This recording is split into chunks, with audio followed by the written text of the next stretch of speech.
Canto 7. Pape Satan, elepe! We heard the raucous voice of Plutus say, and then that noble sage who knew all things spoke forth to comfort me. Let not your fear disturb you, for whatever power he has, it cannot stop your going down this cliff. He turned around to face those bloated lips and said, Be silent, O accursed wolf, and let your rage consume you from within. Not without cause we came to this abyss. Thus it is willed on high, where Michael wrought vengeance divine for the adulterous pride. Even as sails inflated by the wind collapse and drop when snaps the mast in twain, so fell that cruel monster to the earth. Now we descended to the fourth abyss, down deeper yet into that woeful sack, stuffed with all evil of the universe.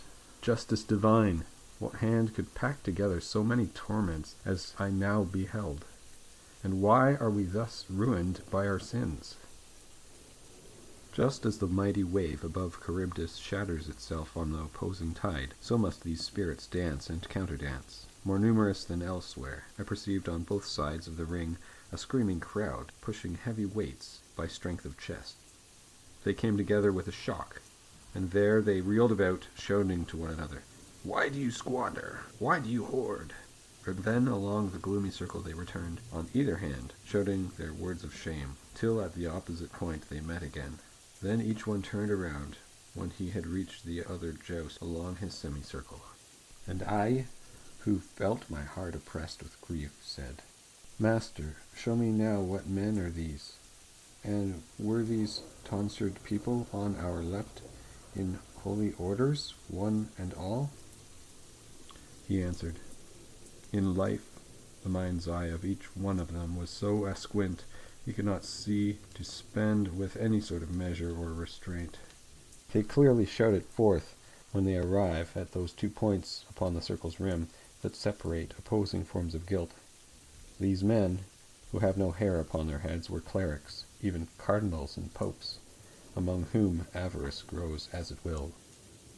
Said I, O master, among such as these I think I ought to recognize a few whose lives were blackened by these very sins. He answered me, My son, your thoughts are vain. That senseless life that so polluted them has darkened them beyond all mortal ken. Forever they must ruin their double course. These from their tombs shall rise with tight closed fists. Those others, with their heads all shorn of hair, the evil of their hoarding and their spending has lost them paradise, and left them here in scuffles. I shall waste no better word. Here you can see the short-lived vanity of worldly goods, by men consigned to fortune, for which the human race forever strives. But all the gold there is beneath the moon, or ever was, would not suffice to give a moment's rest to one poor weary soul.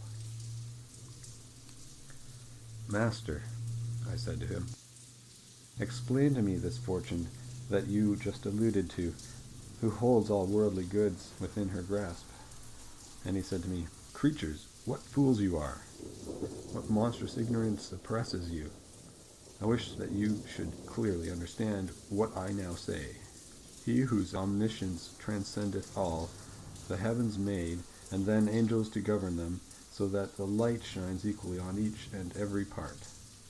Likewise for worldly splendors, he ordained a ministress and guide, whose duty is to change, when time is ripe, this hollow wealth from nation into nation, man to man, unprejudiced by human interference. Therefore one nation rules, another falls, as fortune wills. But she remains concealed, just as a snake lies hidden in the grass. Man's knowledge has no shield it can oppose. She can foresee, judge, and confirm her rule on earth, as do the other gods in heaven. Her changes have no truce. Necessity makes them come swiftly, for they must keep pace with those who come so often for their turn. This, then, is she who is so reviled, even by those who most should give her praise, but wrongfully give her blame and foul abuse. Blessed is she, and so she heeds them not. But with the angels gladly turns her wheel, blessed in her happiness serene. Let us descend to deeper woe. Those stars are sinking fast, that when I first set out were rising high.